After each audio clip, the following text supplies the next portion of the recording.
Previously on Cops and Cons, the Psychiatric Files.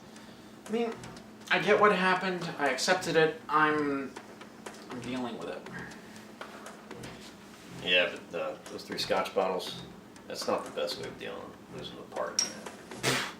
Don't you start your profiling bullshit with me, Derek. I'm not profiling. I'm just making an observation about a friend. You missed our appointment today. Plus you haven't shown up to work in 2 days. Why do you care? I care because as my patient, you are my responsibility. Do you hide your pain and your rage because you're afraid to be vulnerable? Look, go see the shrink. Get through the sessions and just get back to work. I came to tell you I'm leaving. I'm not getting back to the FBI. Going back to the Girl Scouts? Well, I can't blame you. I just... I miss you, man. I told Jeff Burke to keep an eye on you. Jack Burke? He's a good man. You said you'd probably say something like that.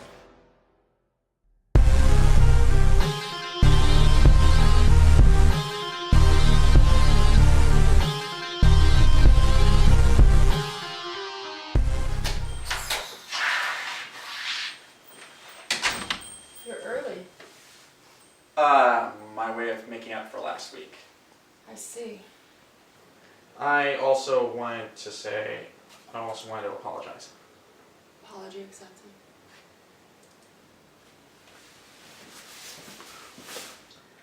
So you're drinking. I expected you'd bring that up. Are you an alcoholic or problem drinker, Jack? Yes. Doesn't sound healthy. Probably isn't. I'm not too fond of doctors anyway. Is that because you're not a person who bonds well? Yes. Most of the people, the good people, who get close to me end up dead. Kevin's just the latest example.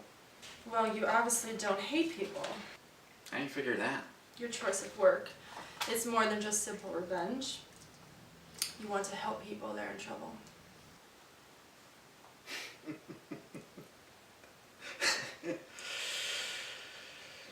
Maybe I just like to beat on bad guys. That does add to it. They need you. Although I don't think you'll admit it that you need this. There are times that you hate it, but you need it. Why do they, whomever they are, need me? Because you're good at it. Good point. Mind if we cut early? It's going to be hectic. Sure.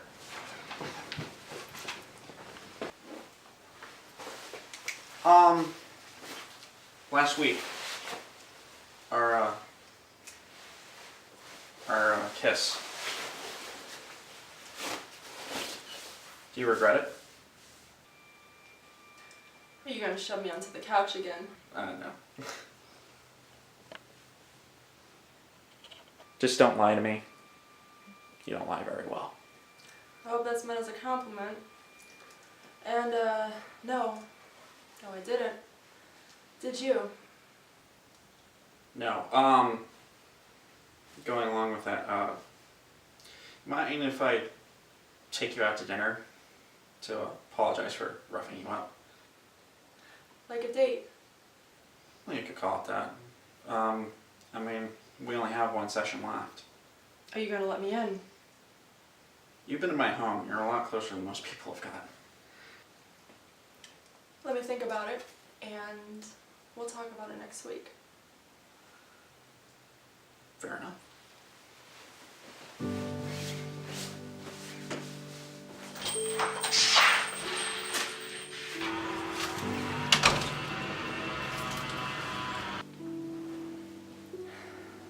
Things have gotten a lot more complicated.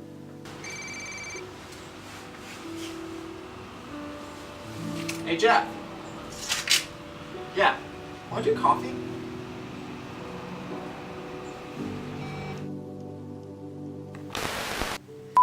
Alrighty. There we go. Mr. and Mrs. Rollins, I know we haven't spoken since the funeral. I'm sorry about that. I hope this message finds you well, considering the circumstances.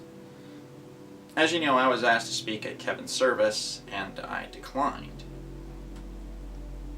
if I had, spoken, this is something along the lines of what I would have said. Kevin was not only a great cop, but a great friend. He may have had a soft and mild-mannered outside, but on the inside he was as tough and as determined as anyone else. We stuck by one another's side as partners do. When our partner Nicole Roberts was taken hostage, I intended to go alone to try to rescue her. Kevin stopped me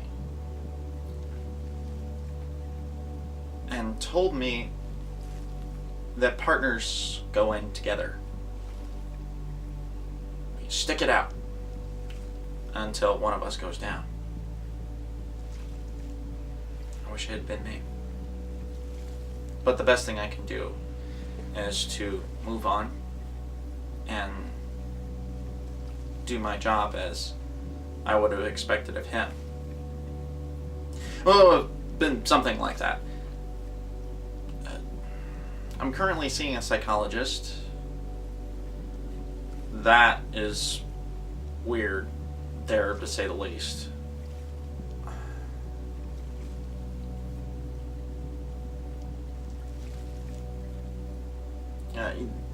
Your son was the only one to get me to open up. And even that was limited. Maybe I'm just paranoid. I'm almost ready to go back to active duty. I'll probably be getting a new partner soon. I can't say I'm overly fond of the idea. Your son was the best man I know. If I became half the man he was, I can live with that. I'll also be keeping an eye on Tiffany. I don't know if he told you how close they were or what I am at liberty to say, but you probably would have been coming here for a wedding within the next year instead of a funeral. I guess I'll be, keeping an eye on her. I'm probably boring you. I'm sorry. Yeah, I'm sorry.